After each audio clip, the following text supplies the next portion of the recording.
2025 সনের ডিসেম্বর মাসে জাতীয় সংসদ নির্বাচন হবে।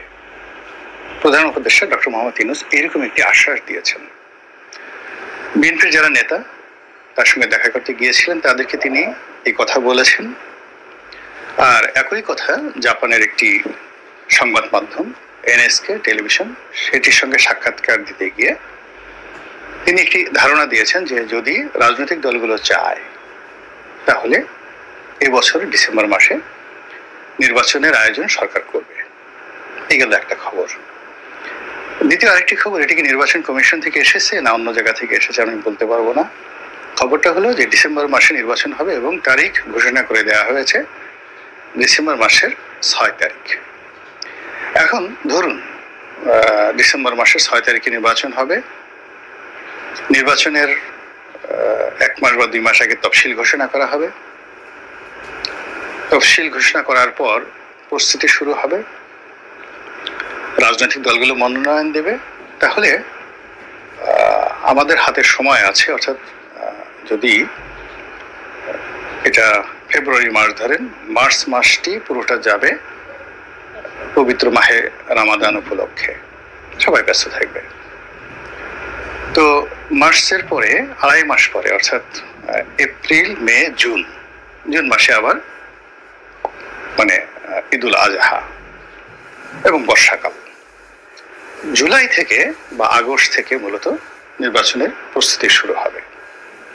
এর আগ পর্যন্ত আসলে অর্থনৈতিক, সামাজিক, পারিপার্শ্বিক কোনো অবস্থাতেই নির্বাচনের উপযুক্ত না। এবং এই সময়টিতে আমাদের যে চলমান সমস্যাগুলো রয়েছে সেই সমস্যাগুলো সমাধান করতে, দৈনন্দিন কর্মকাণ্ড করতে করতে আর প্রতিদিন নিত্য নতুন সমস্যা উদ্ভব এবং সেগুলো সমাধান করতে করতেই আমাদের জীবনের যে ঘানি, সেই ঘানির ক্যাচর ক্যাচর, ঘ্যাস ঘ্যাস শুরু হয়ে যাবে।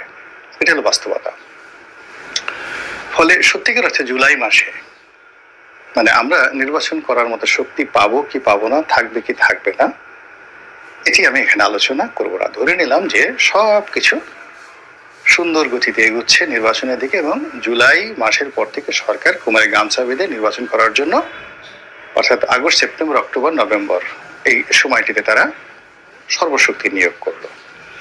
যদি সবকিছু স্বাভাবিক থাকে তাহলে এটা হতে পারে এবং চমৎকার একটি নির্বাচন তৈরি হতে পারে, পরিবেশ তৈরি হতে পারে এবং নির্বাচন হয়ে যেতে পারে। কিন্তু বাস্তবে সেই ঘটনাগুলো ঘটবে কিনা তার কিছু নমুনা আমি আপনাকে এখন বলছি।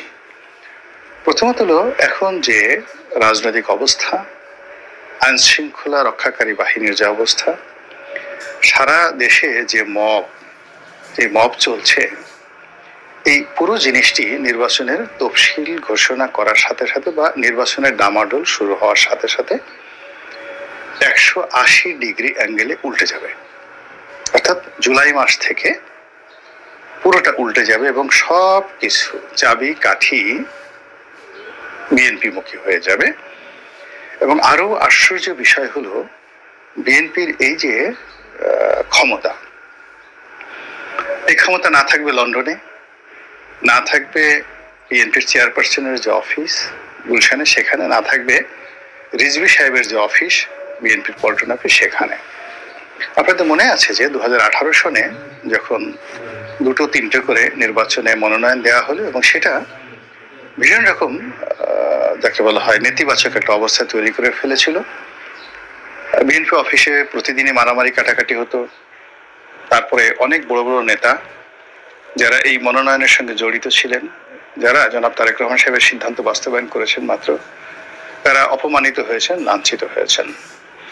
আর একেবারে সেই 3 জন প্রার্থীর মধ্যে সর্বশেষ একজন প্রার্থীর যাকে বলা হয় মনোনয়ন নিশ্চিত হওয়া অবধি কোনো রাজনৈতিক কর্মকাণ্ড কেউ করতে পারেনি। পরবর্তীতে যখন শুরু হলো, যেমন 2018 সনে আমি একজন প্রার্থী ছিলাম, তো 2018 সনের যে নির্বাচন হলো সেই ডিসেম্বর, 30শে ডিসেম্বর রাতে। আর এই নির্বাচনের জন্য আমি একজন প্রার্থী হিসেবে, আমি যে প্রার্থী, সর্বশেষ আমি আসলে মাঠে নিজের অবস্থানটা পোক্ত করতে পেরেছিলাম ডিসেম্বর মাসের 12 বা 13 তারিখে। কিন্তু আমি কার্যক্রম চালাতে পেরেছিলাম মাত্র 3 থেকে 4 দিন। এরপরেই সরকার সারা বাংলাদেশে ম্যাটিকুলাসলি সমস্ত বিএনপি প্রার্থীর সঙ্গে যে আচরণ করেছে, সবাইকে যেভাবে গৃহবন্দী করে ফেলেছে, সব জায়গাতে যেভাবে পুলিশি নির্যাতন চলেছে, মামলা মোকদ্দমা হামলা, এবং এখন যেভাবে মব চলছে, এইভাবে সরকারি মদদে মব চলেছে, নিজেরা বোমাবাজি করেছে, নিজেরা অফিস ভেঙেছে, তারপরে শেষে আবার বিএনপির প্রার্থী নেতাকর্মীদের বিরুদ্ধে মামলা দিয়ে তাদেরকে গৃহহারা করেছে। এবং এই কাজটি 16 ডিসেম্বর থেকে 20 ডিসেম্বরের মধ্যে 4 দিনের মধ্যে সারা বাংলাদেশে একই ঘটনাগুলো ঘটেছে। এরপরে মানে 20 ডিসেম্বরের পরে অন্তত বাংলাদেশে যারা 20-25 জন প্রার্থী তখনও নিজেদের শক্তিমত্তা বজায় রাখার চেষ্টা করেছিলেন। তো তাদেরকে সবচেয়ে বেশি ক্ষতি করেছে বিএনপির যারা মনোনয়ন বঞ্চিত, মানে 3 জনকে মনোনয়ন দেওয়া হয়েছে বা 4 জনকে দেওয়া হয়েছে, 3 জনকে উইথড্র করতে বলা হয়েছে বা 2 জনকে উইথড্র করতে বলা হয়েছে, আর যে রয়ে গেছে তার বিরুদ্ধে বাকি 2 জন অর্থ দিয়ে, বৃত্ত দিয়ে, টাকা দিয়ে তারা আওয়ামী লীগের লোকদেরকে এমন ভাবে লিলিয়ে দিয়েছে যে ওই লোকগুলোর জীবনে রীতিমতো রোজ কিয়ামতের মতো পরিস্থিতি তৈরি হয়েছিল 2018 সালে।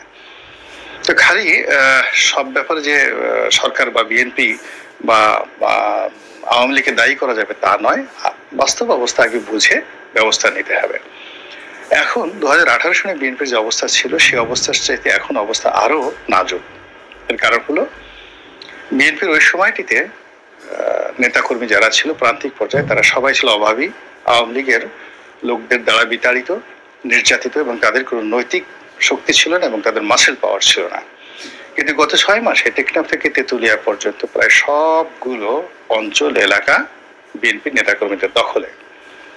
জামাত এখানে কাগজে কলমে আছে ঢাকা শহরে, তারপর প্রশাসনের ছত্রছায়ায় সমন্বয়করা বা ছাত্ররা তারা দলবদ্ধ হয়ে এই ঢাকার কাছাকাছি যে কর্মকাণ্ডগুলো করছে এটি মবের জন্য ওকে আছে, বা এটি যাকে বলা হয় হঠাৎ করে সরকারকে সহযোগিতা করার জন্য কোনো একটা ঘটনা সার্জেস গেল বা অমুকে গেল, এটা মিডিয়ে আসে। কিন্তু সত্যিকার অর্থে নির্বাচনের মাঠে এটি বিএনপির একটা উপজেলা না, ইউনিয়ন নির্বাচনের যে হিট এটি সহ্য করার ক্ষমতা এখন জামাতের বা অন্য দলের নেই।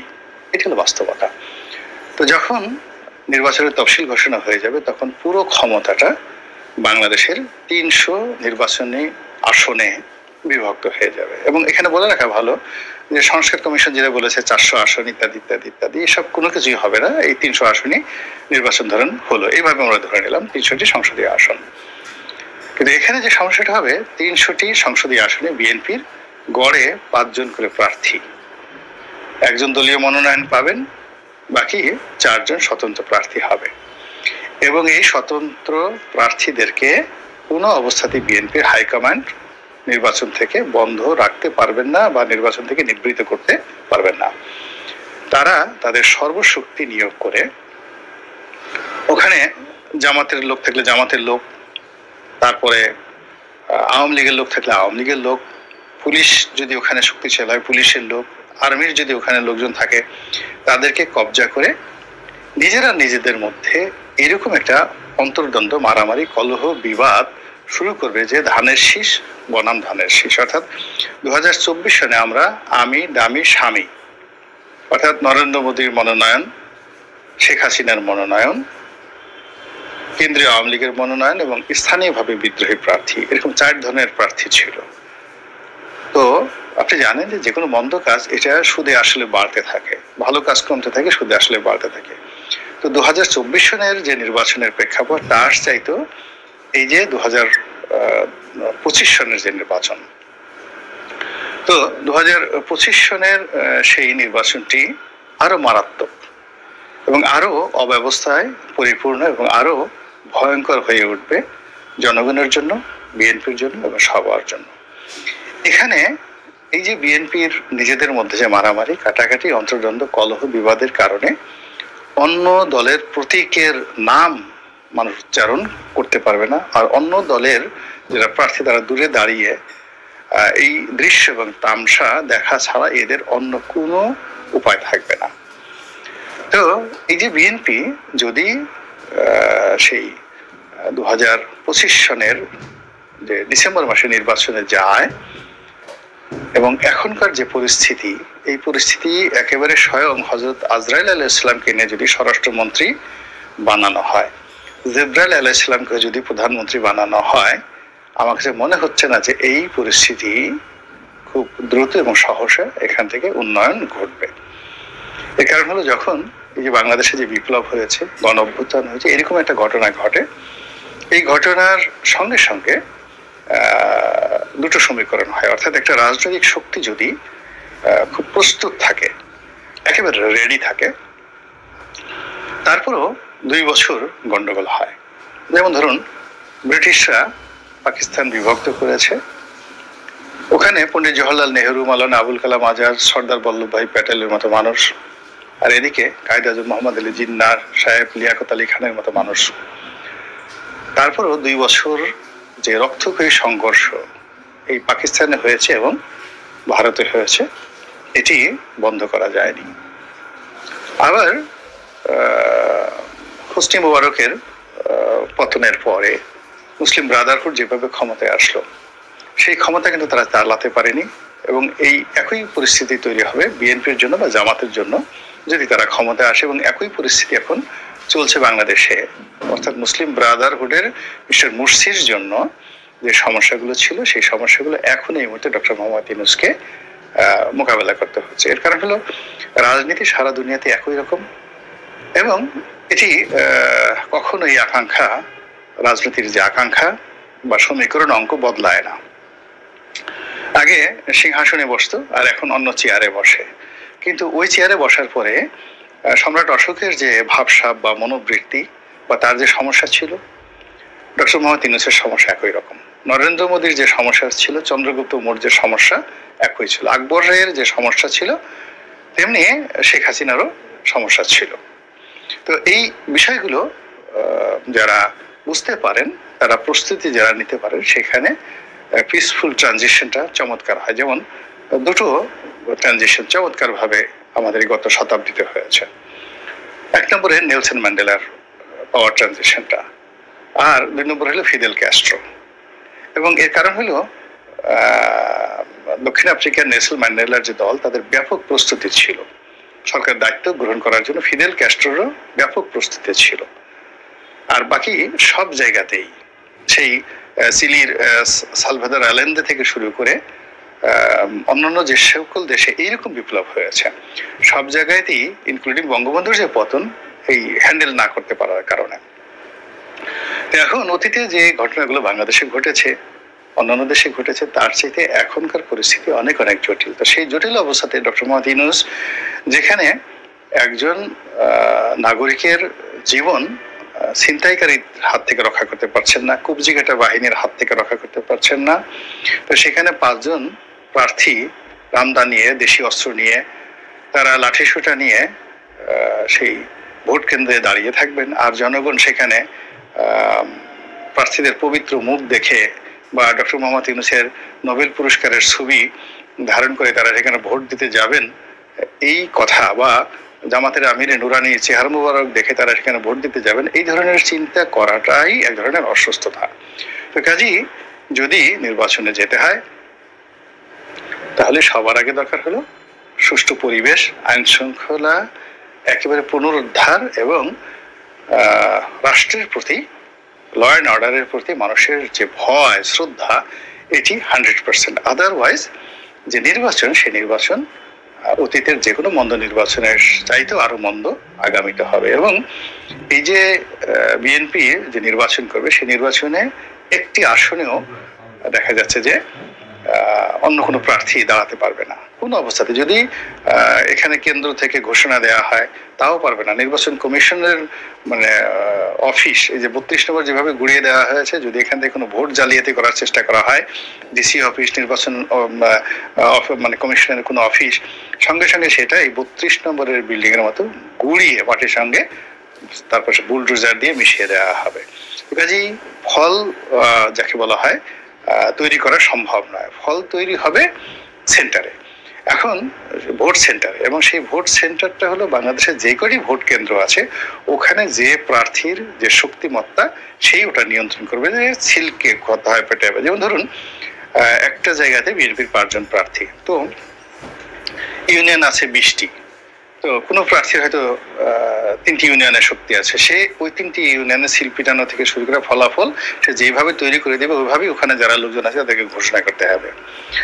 আবার অন্য প্রার্থীদের যেখানে আছে তারা সেখানে করবে, অর্থাৎ এটা সেন্টার ওয়াইজ, এমনকি ক্ষেত্র বিশেষে বুথ অনুযায়ী ফল নির্ধারণ করা, মানে ফল নির্ধারিত হবে, মানে সিল পিটানো হবে, কিন্তু সব জায়গাতে সবাই সিল পিটাতে পারবে না, যার যেখানে ক্ষমতা রয়েছে সে সেখানে করবে। ফলে একজন প্রার্থীকে মানে বিজয়ী ঘোষণা করা কোন উপজেলা সদর থেকে ওসি, তারপরে নির্বাচন কর্মকর্তা এবং টিওনো, এদের জন্য মৃত্যু ঝুঁকি ডেকে নিয়ে আসবে। এরপরে এই যে 300 প্রার্থী, 300 জনের বিএনপি, কিন্তু এদের মধ্যে আমি কয়জন থাকবে, ডামি কয়জন থাকবে, স্বামী কয়জন থাকবে, মামি কয়জন থাকবে, এরকম যদি 5টি সমীকরণ হয়, 5টি নাম হয়, তো আমি এখন এখানে একটি নাম যুক্ত করলাম, অর্থাৎ বিএনপির আওয়ামী লীগের আমলে যেমন ছিল আমি, ডামি, স্বামী, 3টি, এখানে আমি, ডামি, স্বামী, মামি, আর একটা নাম হয়তো যুক্ত হবে 5, আমার এখন এই মুহূর্তে দেওয়ার দরকার নেই। তো সেরকম এই 5 জন প্রার্থীর মধ্যে মনোনয়ন নিয়ে কয়জন জিতেছেন, বিদ্রোহী কয়জন জিতেছেন, দামি কয়জন জিতেছেন, এবং এরা পার্লামেন্টে গিয়ে দলীয় নেতা নির্বাচন, মন্ত্রী পরিষদ গঠন, সরকার গঠন, এই জিনিসগুলো নিয়ে এমন বিস্ময়কর যাকে বলা হয় ভয়ঙ্কর পরিণতি আমাদের জন্য অপেক্ষা করছে, যেটা আমরা এখন এই মুহূর্তে কল্পনাও করতে পারছি না। আমি যা বললাম, মনে মনে দোয়া করি এই ঘটনাগুলো যেন না ঘটে, এগুলো কেনই যেন যা সেটা কল্পনার মধ্যে থাকে, বাস্তবে যেন এই ঘটনাগুলো না ঘটে, বাস্তবে অনেক সুন্দর একটি নির্বাচন হোক, চমৎকার সব দল আসুক, এবং যেভাবে সংস্কার করার জন্য বদিউল আলম কমিশন রিপোর্ট দিয়েছে সেভাবে চমৎকার একটি নির্বাচন হোক, এই দোয়া করছি। আল্লাহ আমাদের সবাইকে হেদায়েত দান করুন এবং হেফাজত করুন। আসসালামু আলাইকুম।